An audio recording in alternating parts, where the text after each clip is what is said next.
clear, we like to be left alone. Kids screaming, dog whining, cat on the throne. Tesco club card chaos, snacks hit the floor. The Antisocial Podcast, your headphone escape. Decompress, chaos you'll adore.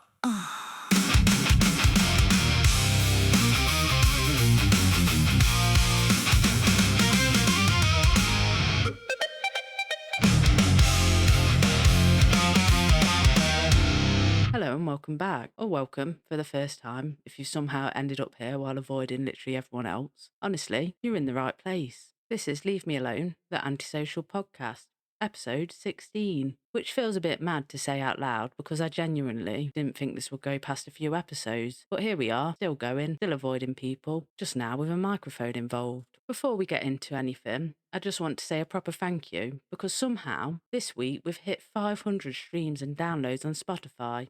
500. That's not fake internet numbers. That's real people choosing to press play on this. And that is honestly a bit mental. So big shout out to every single one of you who's listened, even if it was just once, even if you got halfway through and thought, what is this? You still contributed, and I appreciate that.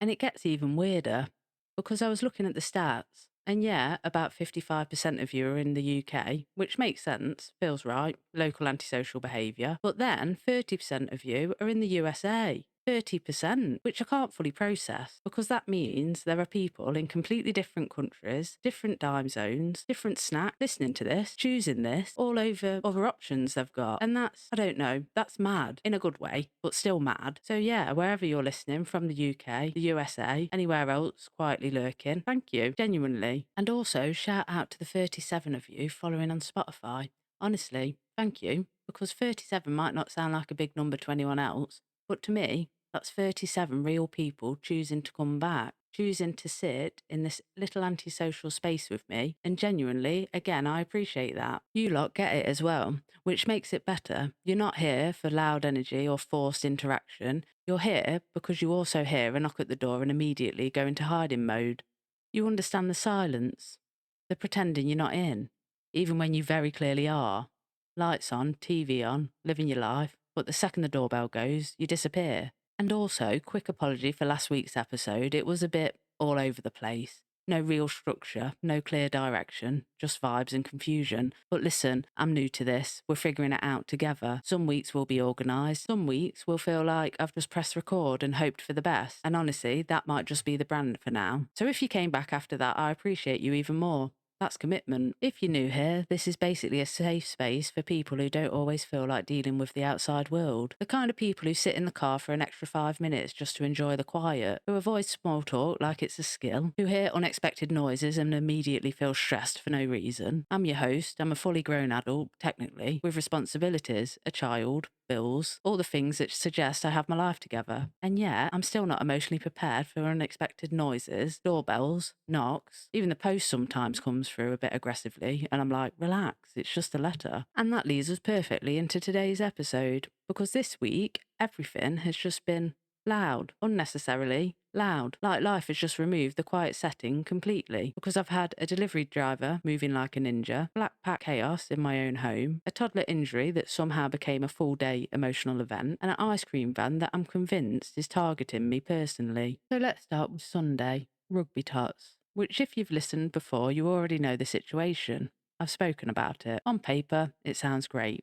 Wholesome, fun, character building, all that. You imagine your child developing skills, confidence, and maybe even coordination. But in reality, it's still exactly the same. Just a field full of tiny humans running in completely different directions, no structure, no awareness, just vibes, and a group of parents standing around pretending this is all part of the plan. And the thing is, if you've got kids, you already know. They don't just exist on their own, they absorb energy instantly, like sponges, but not the good stuff. Never the well-behaved kids, quietly following instructions. No, they lock onto the chaos. And this week, Oz found his influence. Now, I'm not saying Oz is an angel. He's cheeky, very cheeky. He's got his moments, pushes boundaries, tests the system, like he's running little social experiments in the house. But even with that, you can still see when something's not his usual behaviour. There's always one kid every session, you can spot them straight away, not listening, running off, doing their own thing, living completely outside the concept of rules. And for some reason, that's the one your child decides, yeah,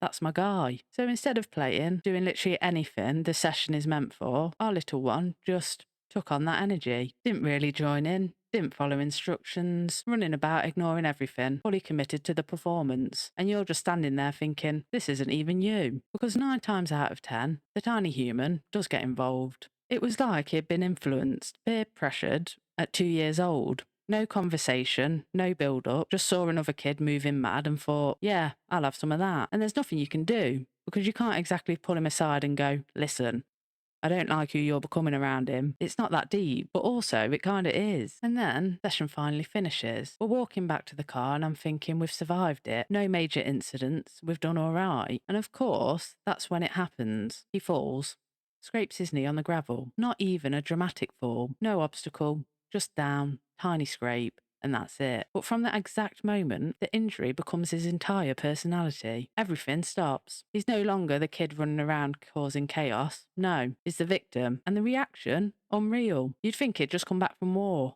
Screaming, crying, looking at me like I've personally laid the gravel out this morning, like this was planned. And the worst part, it doesn't end there. Because with kids, it's not just the injury, it's the memory of it. So we're walking, and every few steps he remembers, and it starts again. Same scream, same emotion, round 2, round 3, extended edition, all the way back to the car. And I'm there thinking, it's literally a scratch. I've had worse opening packaging. But you can't say that because you're now being watched. Other parents looking over. Oh no, what's happened? I don't know, Sharon, he touched gravel. That's it. That's the story. So now I'm comforting him, carrying him, pretending I've got control of the situation, when 5 minutes ago he was being influenced by a tiny chaos consultant. And that's when I realised Rugby Tots isn't about development, it's about survival for the parents. And after that, we did go home. And I thought, right, that's it. Day's done. Time to recover mentally. But the problem is, the day had already only just started, and I'd already made a few spontaneous decisions. Which, looking back, was my first mistake, because one of those decisions, at about 9:30 in the morning, for no real reason, was ordering a table, same-day delivery, from Argos. But things get weirder, because Argos delivery drivers, I don't know who trained them, but they're operating at levels of stealth that don't feel normal. They don't knock properly. They don't ring the bell like a normal human being. It's like they just arrive, complete the mission and disappear, which I suppose is the point, really. However, I swear they whisper into the Ring doorbell like it's some kind of secret operation. Package outside. And then they're gone. No footsteps, no van door, no engine, nothing. By the time you process it, stand up and do the little mental rehearsal of, okay, be normal, say thank you, don't make it awkward. You open the door and it's just the box, sitting there. And in the distance, the van is already halfway down the road like you've missed your one opportunity to behave like a functioning adult. And now you're standing there thinking, was I too slow? Did they see me and decide I wasn't worth interacting with? Am I the problem? Didn't even get to say thank you. Didn't get the awkward nod. Didn't even get the option to ignore them. And I know some of you listening would actually prefer that. No interaction, perfect delivery. But still, I need the option. Don't take that away from me. So the table arrives, and this is where I completely lose control of the situation. Because my wife steps in, and she becomes what I can only describe as the queen of flat pack. And if you've got one of these in your life, you already know exactly what I mean. It's not a normal level of competence. It's almost unsettling, because you give her a box, 400 screws that all look identical but apparently aren't, an instruction manual that feels like it's been written in a language designed to cause an argument, and a tiny Allen key that exists purely to hurt your fingers, and she just switches. Different person. Completely focused and silent, locked in like she's been hired by IKEA under a secret contract. And I'm standing there thinking I should probably help here. I should probably be useful. But instead, I've just become part of the packaging. I'm basically decorative at this point, like they've shipped me with the furniture as human support. She's organising screws into little groups, flipping pages like she understands them, muttering things like she's solving something important. And I'm just there holding a bit of cardboard thinking, I don't even know what I'm supposed to do with this. I can't even identify which screw is emotionally safe to touch. At one point, she looks up and says, can you help and support the chair? And I don't know why, but the question hit me like a challenge. Because in my head I'm thinking, well, what does that even mean? Support the chair? I didn't train for this. And instead of just saying yes like a normal person, I don't know why I did this. I just came out with, so you're expecting chair maintenance as well as child maintenance. And the second it left my mouth, I knew, instantly, you've said something that sounded funnier in your head than it does in real life. And she just stopped, didn't react, didn't laugh, didn't argue, just silent. And that's actually worse, because if someone gets annoyed at you, at least you know where you stand. But silence is just evaluation, like she's reconsidering your role in the household entirely. And I'm just stood there next to half a built chair thinking, I've contributed nothing useful to this situation, but somehow still managed to make it worse. And the worst part is, I stand by it. Even now, I still think it was funny, which is probably the problem. So now I'm back to holding cardboard, but with tension. And now you'd think after all that would be enough for one day, but no, because let's go back for a second to the Easter holidays, because this is where the real problem started. This is when the ice cream man entered the chat. And now he's a regular. I don't know who he is. I don't even know where he came from, but he's not operating like a normal ice cream van. There's no schedule, no route, no sense of professionalism. He just appears randomly, like he's got access to your personal panic levels. And every time you hear it, that jingle, and I don't know if anyone else feels this, but it stops being a nice sound. It's not joy anymore. It's tension. It's like an alarm, but for your bank account. Because I already know what's happening. I hear it, and my brain immediately goes, he's stopping outside. He's stopping here. This is it. And of course, he always does, right outside the house, not nearby, not passing through. And now I'm in full panic mode because I've got a toddler in the house and I know what's coming. So I'm scrambling around like I'm diffusing something. Look over here. No. Come upstairs for a second. Do you want literally anything in the world except what's about to happen outside? And I'm trying to talk over the music, as if that helps, like I can somehow cancel it out verbally. Can you hear that? No, you can't. Good, exactly. Let's move on. Because once he sees or hears that van, that's it. Game over. There's no negotiation with a toddler and an ice cream van combination. That's like a financial hostage situation with sprinkles. And I don't know when ice cream became a luxury item either. Because why is it suddenly £20? £20 for an ice cream. At that point, it's not a treat, it's an investment decision. What happened to 99p Mr. Whippies? And what happened to the change in your pocket and a mild sense of happiness? Now it's like, that'll be £20, please, for something that melts before you've even emotionally processed the regret. And meanwhile, I'm just hiding in my own house, ducking below windows like I'm avoiding detection, because I can hear him outside playing music. Happily, confidently, like he's not destroying households financially one family at a time. And I've realised something. He's not just an ice cream man. He's the villain in my weekly routine. Somewhere in the middle of all of this, and I don't know what mindset I was in at the time, probably overwhelmed, probably trying to regain control of my life, I made another decision. I ordered a beginner's crochet kit. Yeah, crochet. Because apparently in my head, the solution to noise, chaos, toddler injuries, ninja deliveries, and financial warfare via ice cream vans was to become a Victorian woman. And not even something useful. No scarf, no blanket. No.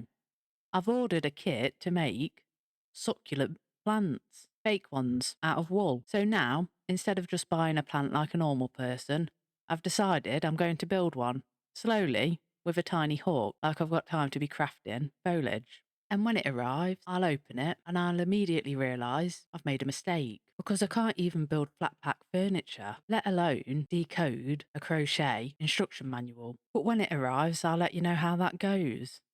So yeah, that's been my week. And to the 37 of you still here, still listening, still choosing this, I appreciate you. If you've ever ignored a knock, panicked at a doorbell, pretended you're not home, or hidden from an ice cream van like it's law enforcement, this podcast is for you. Follow, subscribe, like, or don't. There's literally no pressure. Just support quietly, from a distance. Until next time, stay inside, ignore the door, and remember, it's not antisocial, it's self-preservation.